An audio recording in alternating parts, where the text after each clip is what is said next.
వచ్చిన తర్వాత మనం చనిపోయిన తర్వాత ఎక్కడికి వెళ్తామంట? అది ఏ లోకమో ఎలా ఉంటుందంట? అది అదే విన్నాను కదా, చెప్పండి ఎలా ఉంటుంది? బంగారు రూల్స్ ఉంటాయంట. ఎలా ఉంటుంది? బంగారు వీధులు. మనం ఎక్కడ నడుస్తున్నాం ఇప్పుడు? నడుస్తున్నాం, మనం నడుస్తున్నాం కదా. మనము ఈ లోకాన్ని విడిచిపెట్టిన తర్వాత ఎక్కడ నడుస్తాము? బంగారు వీధుల్లో నడవబోతున్నాం మనం. మీకు కావాలా? ఎక్కడ కావాలి? బంగారు వీధుల్లో నడవాలని నాకు ఉందే ఆంటీ అని. అయితే మీరందరూ కూడా మీ పాపాలను ఒప్పుకోవాల్సిందే. అయితే ఉదయకాలం మనము గోల్డ్ కలర్లో ఉన్న పరలోక రాజ్యం గురించి అక్కడికి ఎవరు వెళ్తారో నేర్చుకున్నాం. ఇప్పుడు చూడండి, జాగ్రత్త వినాలి పిల్లలు, ఎవరు నిద్రపోవద్దు, చాలా జాగ్రత్తగా వినండి. ఇదేంటి? నలుపు, బ్లాక్. ఇది దేని గుర్తు? చీకటికి గుర్తు. అందరూ కళ్ళు మూసుకోండి ఒకసారి. ఏమైనా కనిపిస్తున్నా? ఏమి కనిపించలే కదా. కనుక చీకటిగా ఉంటుంది కదా, అదనమాట. బ్లాక్ చీకటికి గుర్తు, ప్లస్ ఇంకోటి ఏంటంటే పాపానికి గుర్తు.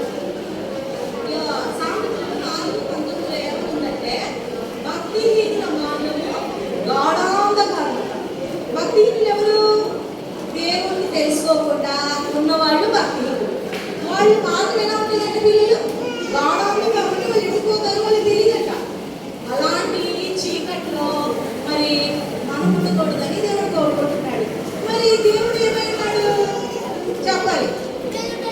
వెలుగైనాడు. దేవుడు ఏమైనాడు?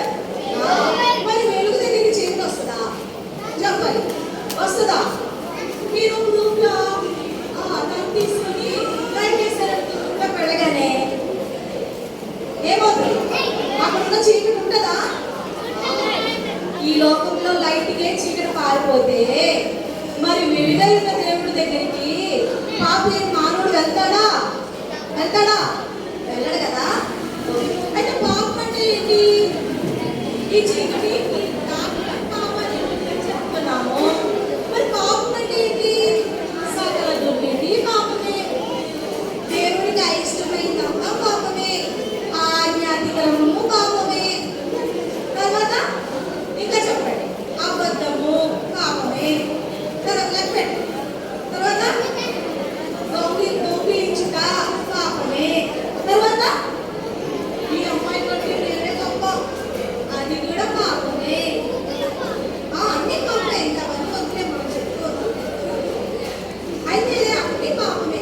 దేవుడికి వ్యతిరేకంగా, ఆయన దృష్టికి వ్యతిరేకంగా చేసేదంతా కూడా పాపమే. అయితే ఇలాంటి పాపం ఉన్నవాళ్ళు చీకటి ఎక్కడికి వెళ్తారు? చీకటి ఈ బ్లాక్ గా చీకటిలో ఉన్న వాళ్ళకి కూడా ఒక ప్లేస్ ఉంది. ఏంటది? నరకం. ఏముందా? చీకటే. మంటలు మండుతూ ఉంటాయంట, కానీ చీకటిగా ఉంటుంది. మంట వెళ్ళి ఉండాలి కదా, ఉండదు. అయితే అలాంటి కటిక చీకటిలోనికి మరి మనం వెళ్ళిపోతాము అని దేవుడి వాక్యం చెప్తుంది. అయితే మరి ఇలా చీకటిలో పాపంలో ఉన్నవారు దేవుడి దగ్గరికి, ఈ చీకటి దేవుడికి దూరం చేస్తున్నట్టు పిల్లలు. అర్థమవుతుందా మీకు? ఈ చీకటి దేవుడికి వెళ్ళిన దేవుడిని దూరం చేస్తున్నట్ట. ఇప్పుడు మనం పాపం చేస్తామనుకోండి, ఈ పాపము పరిశుద్ధుడైన దేవుడిని దూరంగా పెడతారు. అంటే దేవుడి దగ్గరికి మనం ఈ పాపం వెళ్ళలేదు. అయితే ఈ పాపంలో ఉన్న వాళ్ళు ఎప్పుడు కూడా ఉదయకాలం నేర్చుకున్నట్లుగా ఆ పరలోక రాజ్యానికి, ఆ బంగారు వీధుల్లోనికి వెళ్ళలేము. గుర్తుపెట్టుకోండి, బాగా గుర్తుపెట్టుకోండి. పాపంతో చనిపోతే కనుక మరి ఉదయం చెప్పుకున్నట్లుగా ఆ బంగారు లోకానికి, ఆ వెలుగు రాజ్యంలోనికి నో ఎంట్రీ. టికెట్ ఉండాలని చెప్పారా? టికెట్ ఉండాలి. జీవ గ్రంథంలో పేరుండాలి. పాపాలు ఒప్పుకోవాలి. సరే, ఇందాక నుంచి ఆంటీ పాపం అంటున్నారు. అసలు ఈ పాపం ఎలా వచ్చింది అని అడుగుతున్నారు ఎవరైనా? ఎలా వచ్చిందని అడిగారా? అడగండి ఎవరైనా నన్ను. ఈ పాపం ఎలా వచ్చింది? అసలు పాపం అంటే ఏంటో చెప్పుకున్నాం. దొంగిలించుట, అబద్ధం ఆడటం, ఇదంతా ఎందుకు వచ్చింది అసలు?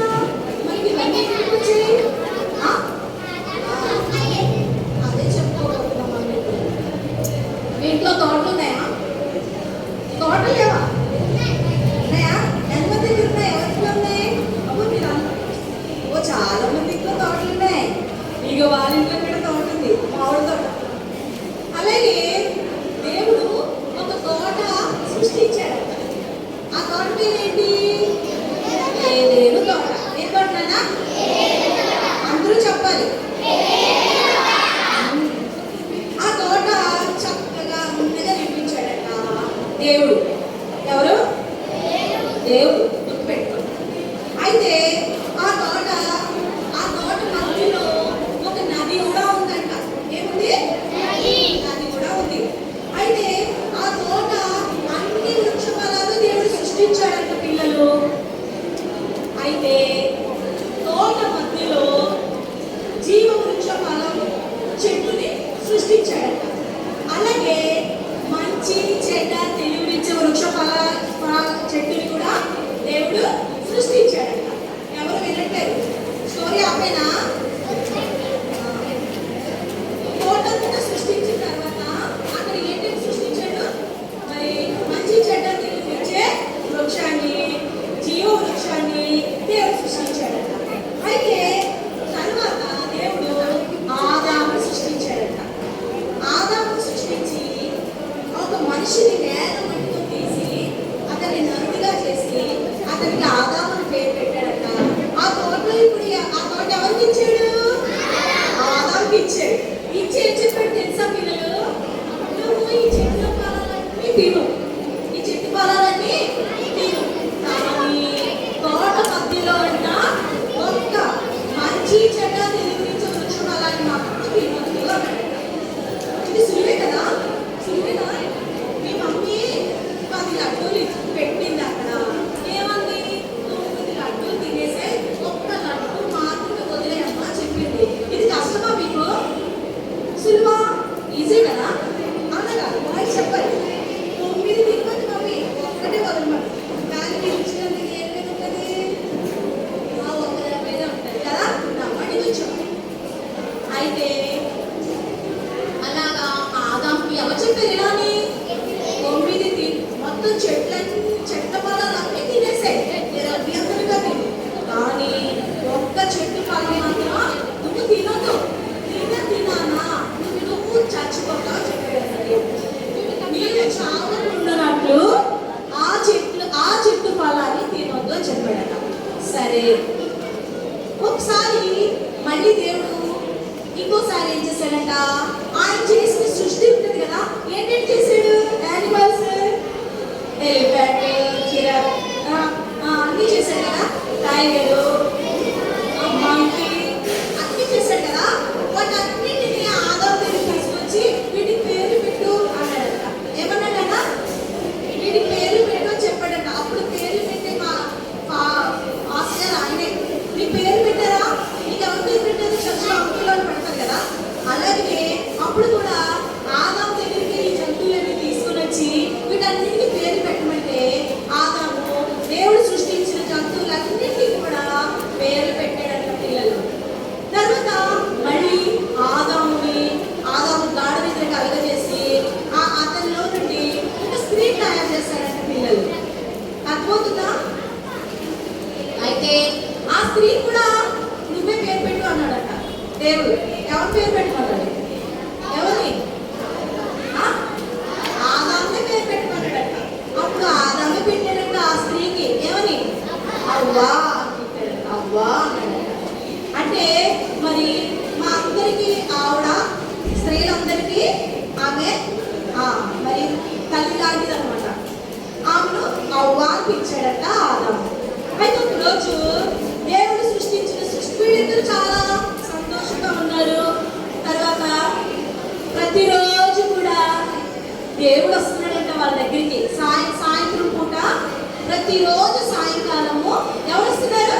ఆదాము అవ్వ దగ్గరికి ఫ్రెండ్షిప్ చేయడానికి, స్నేహం చేయడానికి, మరి వాళ్ళతో చక్కగా మాట్లాడడానికి దేవుడు వస్తున్నాడట. ప్రతిరోజు కూడా ఆదాము అవ్వ ఎవరితో మాట్లాడుతున్నారు? సృష్టికర్త అయినా దేవుడితో మాట్లాడుతున్నారు. అయితే ఇలా మాట్లాడుతూ చక్కగా ఆనందంగా ఉన్న టైంలో దేవుడు సృష్టించిన సృష్టిలో పాము ఉందంట. ఆ పాము చాలా యుక్తిగా ఉందంట. పాము ఎలాంటిది చెప్పండి? దేవుడు చేసిన యానిమల్స్ లో పాము ఎలాంటిది చెప్పాలి? యుక్తిగా ఉందంట. అయితే ఆ పాము ఒకరోజు దగ్గరికి వచ్చిందంట, అమ్మమ్మ దగ్గరికి. ఎక్కడికి వచ్చిందన్నా? అమ్మమ్మ దగ్గరికి వచ్చిందంట. వచ్చేమంది, ఏమంది, ఇది నిజమా? మీరు ఈ తోటలో చెట్టు కావాలని తినొచ్చా అని అడిగిందంట. అడిగితే ఈ అవ్వ ఏం చెప్పిందంట, అవును దేవుడు ఈ తోటలో చెట్టు ఫలాలన్నీ తినమన్నాడు, కానీ ఒక్క చెట్టు ఫలం మాత్రం ఎందుకో తినొద్దన్నాడు మరి అన్నదంట. అది తింటే మళ్ళీ ఆ సర్పం మీద అడగలేదు, అంతా ఈవిడే చెప్పేస్తుంది అనమాట. ఏమని? అది తిన్నంటే చచ్చిపోతామంట మేము, దాన్ని అసలు దాన్ని తినొద్దన్నాడు, దాన్ని ముట్టొద్దన్నాడు కూడా అని చెప్పిందట. దేవుడు అది చెప్పాడా? ముట్టొద్దని అసలు చెప్పలే, ఇంకా యాడ్ చేసింది అనమాట అవ్వ.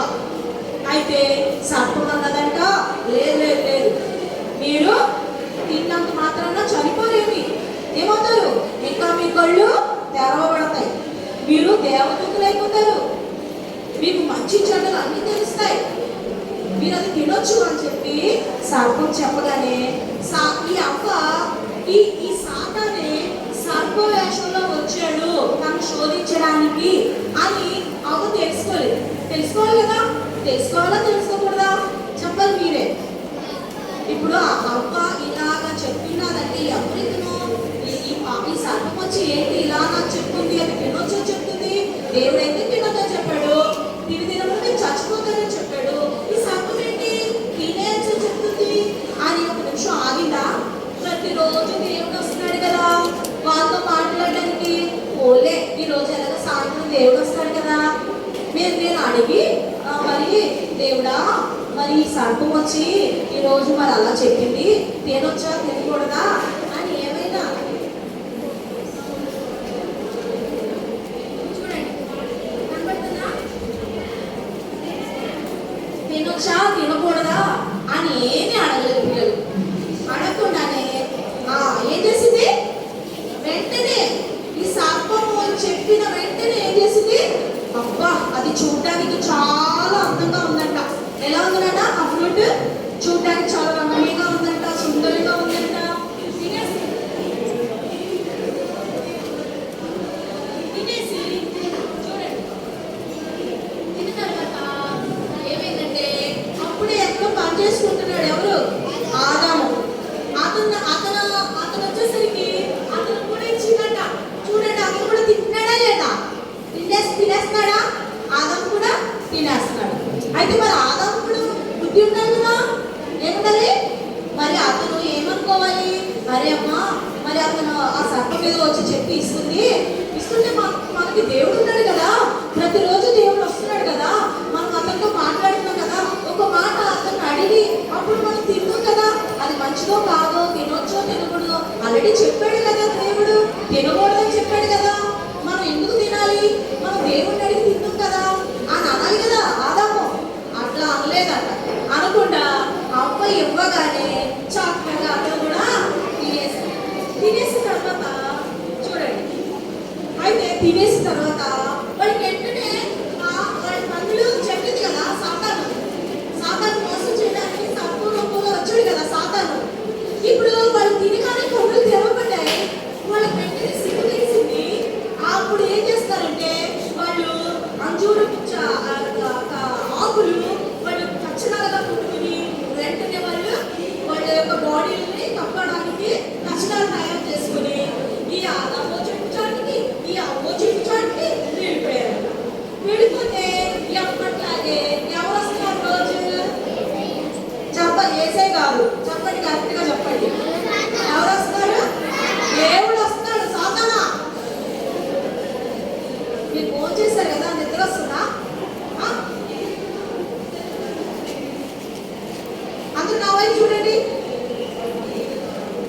ప్రతిరోజు సాయంకాలం ఎవరు వస్తున్నారు ఆదాము దగ్గరికి?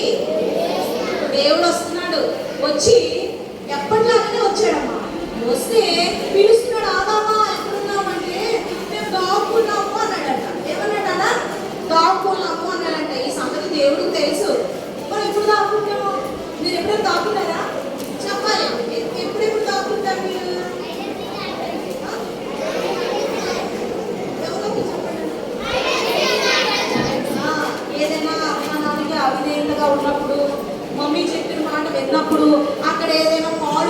చేసినప్పుడు మమ్మీ రాకుంటే మీరు ఏం చేస్తారు? దాక్కుంటారు కదా. ఆ, ఇక్కడ ఆదాము అవ్వ కూడా అదే చేశారు. వాళ్ళు ఎందుకు దాక్కున్నారు? దాక్కోవాల్సిన అవసరం ఏమొచ్చింది? వాళ్ళు పాపం చేశారు కాబట్టి. ఏం పాపం? పాపం అంటే ఏంటని చెప్పాను నేను? ఆజ్ఞ అంటే దేవుడు చెప్పింది చేయలేదు, అదే పాపం. దేవుడు ఏం చెప్పాడు? తినొద్దని చెప్పాడు, తిన్నారు, అది పాపం అయిపోయింది వాళ్ళకి.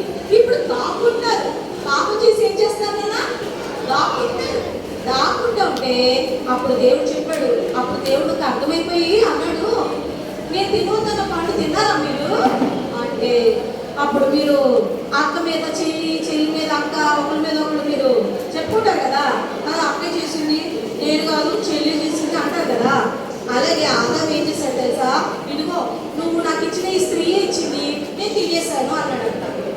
అవ్వని అడిగితే ఇదిగో ఈ సర్పమే వచ్చి నాకు సాతాలని ఏం తెలుసు, అది వచ్చి మోసం చేసి నన్ను శోధించింది, నేను దాని శోధంలో పడిపోయి ఆ పనులు తినేసాను. దేవుడా చెప్పిందంట. అబ్బా ఎంత పని చేశారు అని దేవుడు సంతోషించాడా? సంతోషించాడా? లేదు పిల్లలు, చాలా దుఃఖపడ్డాడు దేవుడు. అయ్యో ఎంత పని చేశారు, ఎప్పుడు నిత్యము మీరు నాతో ఉంటారనుకున్నానే, మీరు నాతో ఎప్పుడూ స్నేహం చేస్తారనుకున్నాను, మీతో ఎల్లప్పుడూ నేను హ్యాపీగా ఉండాలనుకున్నాను, నేను నేను ఎంతో ఇష్టంగా మిమ్మల్ని సృష్టించుకున్నాను నా కోసము, నాతో సమాసం కోసం, మీతో నేను సమాసం చేయాలని నేను మిమ్మల్ని సృష్టించుకుంటే మీరు ఎంత పని చేశారు అని చెప్పి దేవుడు చాలా దుఃఖపడ్డాడంట. ఇప్పుడు ఏమైంది? వాళ్ళకి పాపం వచ్చేసింది. ఇంక వాళ్ళకి వేదన, బాధ, జీవితకాలం కష్టపడడం, జీవితకాలం అంతా కూడా వాళ్ళకి ఏమైంది? కష్టాల బారిన పడిపోయినారు పిల్లలు. కష్టపడితేనే కానీ మీ డాడీ వెళ్ళి కష్టపడితేనే కానీ, మీ డాడీ శాలరీ తెస్తేనే కానీ మీ ఇంట్లో ఉండదు కదా, అవునా కదా? అలాగా మరి మమ్మీ కష్టపడాల్సి వస్తుంది, డాడీ కష్టపడాల్సి వస్తుంది, ఇంట్లో ఎంతమంది ఉంటే అంతమంది కూడా కష్టపడాల్సి వస్తుంది. మరి చాలా బాధ కదా. మీకు కూడా మీ ఫ్యామిలీలో మమ్మీ డాడీ మాట్లాడుతున్నప్పుడు మీకు కూడా అర్థమవుతూ ఉంటాయి కదా, మరి అప్పుడు సమస్యలు ఉన్నాయి, చాలా బాధ ఉంది, మరి ఆ యొక్క అది కట్టాలి ఇది కట్టాలి అని ఎన్నో డాడీ మమ్మీతో చెప్తున్నట్టు మీరు వింటూ ఉంటారు కదా. ఈ బాధలు కష్టాలు ఎవరి వల్ల వచ్చాయి? దేవుడు మాట వినకపోవడం వల్ల వచ్చే పిల్లలు. జాగ్రత్తగా వినండి. అయితే అయితే మరి ఏమైందంటే ఇప్పుడు దేవుడు ఇదే కష్టంలో వారు ఉండిపోకుండా ఏం చేశాడంటే, ఇక వాళ్ళు అదే పాపంలో ఉంటే ఏమవుతారు తెలుసా పిల్లలు? అదే పాపంలో ఉంటే ఇక అలాగా జీవిస్తూనే ఉంటారు. పాపంలో ఉంటే ఇక మరణం ఉండదు. అప్పుడు ఇక వాళ్ళు చనిపోతారు, ఆ పాపంలో చనిపోతారు. మరణం ఉంది, అదే పాపంలో వాళ్ళు చనిపోతారు, నరకానికి వెళ్ళిపోతారని చెప్పి దేవుడు ఏం చేశాడంటే, మరి ఇక జీవ వృక్షం చెప్తుంది కదా, జీవ వృక్షం దానికి చూడండి కనిపిస్తున్నా, ఆ వృక్షానికి మరి కట్ల జ్వాలను నిలబెట్టాడంట పిల్లలు. ఏం నిలబెట్టాడన్నా? మళ్ళీ ఒకవేళ ఆదాము వెళ్ళి అవి తినేస్తారు, అవి తినేస్తే వాళ్ళు జీవితకాలం కూడా జీవించేస్తారు. అంటే జీవించినట్టు ఏంటి? ఆ బాధల్లోనే, ఆ ఇబ్బందుల్లోనే, అంతా ఇంకా ఆ కష్టంలోనే ఇంకా యుగాలు జీవించేస్తారు అన్నమాట. అలా జీవించిన దేవుడికి ఏమాత్రం కూడా ఇష్టం లేదు. అప్పుడు ఏమైందంటే ఇలా చూడండి, కట్ట జ్వాలలు పెట్టి ఇక ఆదాము అవ్వని కూడా బయటికి దేవుడు గెంటేశాడు. అయితే ఇప్పుడు ఏమైందంటే ఇక ఆదాము అవ్వని గెంటేసే ముందు ఒక వాగ్దానం ఉందట. ఏ వాగ్దానం ఉంది? ఏం పర్వాలేదు, మీరేం భయపడకండి. ఇది చూడండి, అప్పుడు బొమ్మ కాదు, పిక్చర్ కాదు, చూడండి. మీరేం భయపడవద్దు, సాతాను జయించడానికి ఒక వ్యక్తి వస్తాడు. ఏం చెప్పాడన్నా చెప్పండి. ఏ సాతాను అయితే మిమ్మల్ని మోసం చేసిందో ఆ సాతాను జయించడానికి ఎవరు వస్తారట? దేవుని కుమారుడు ఒక వ్యక్తి వస్తాడు. ఆయన ఎవరు? ప్రభువైన యేసుక్రీస్తు. అయితే ఎప్పుడైతే ఆయన ప్రభువైన యేసుక్రీస్తు లోకానికి వస్తాడో ఆ పాపాన్ని జయిస్తాడు. ఎలా జయిస్తాడు? ఉదయకాలం ఆంటీ చెప్పారు కదా, ఎలా జయిస్తాడు సాతాన్ని? యేసు ప్రభు కలువరి శిలువలో మరణించడం ద్వారా, రక్తం చిందించబడకుండా పాప క్షమాపణ లేదు అని పరిశుద్ధ గ్రంథంలో దేవుడు హెబ్రీలో రాసిపెట్టాడు దేవుడు.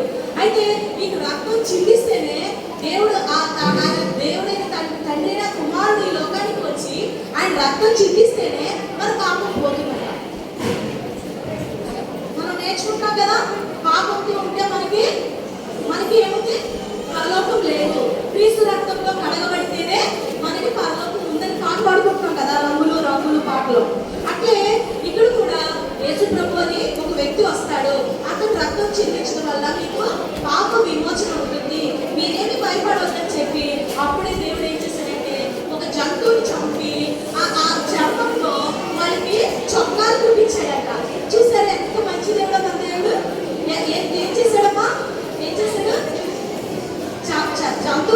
కుట్టి దాని చర్మంతో ఆదాముకి అమ్మకి ఏం చేశాడంట? చొక్కాలు కుట్టించాడంట.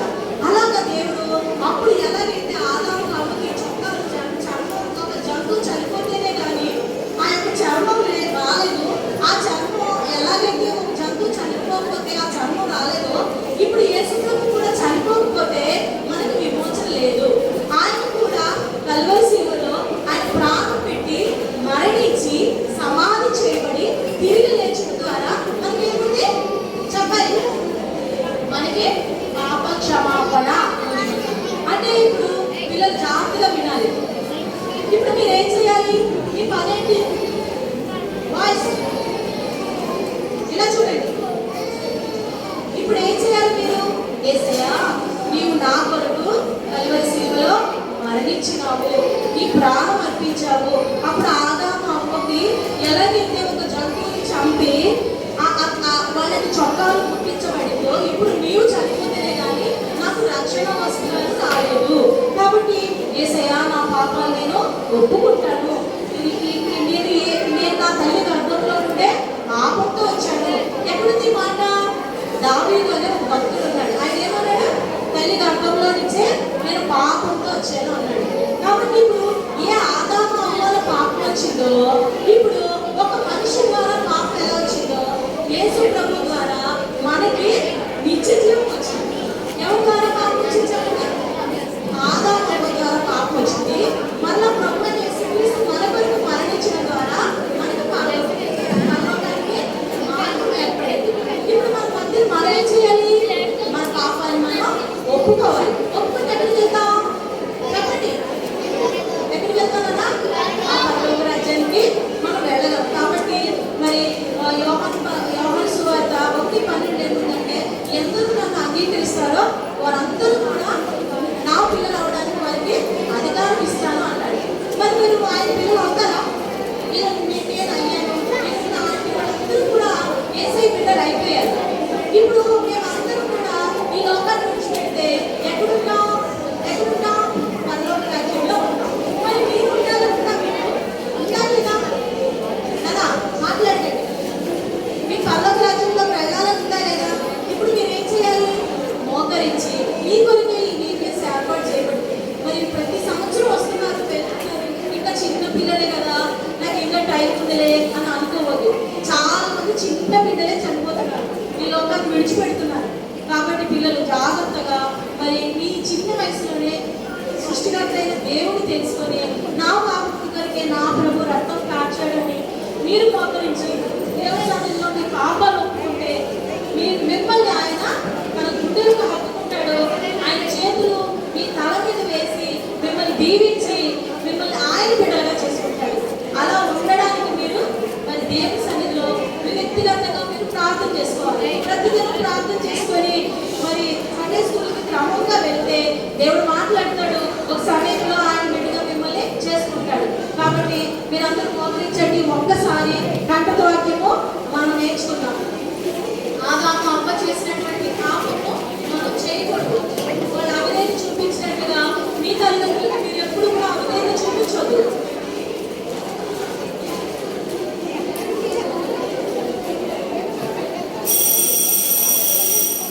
కంటత వాక్యం ఒకసారి నేర్చుకుందాము.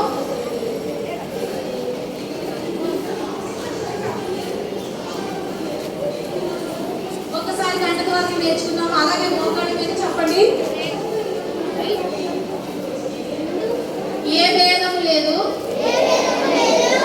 అందరూ పాపము చేసి దేవుడు అనుగ్రహించు మహిమను పొందలేకపోతున్నారు. రోమా 3:23.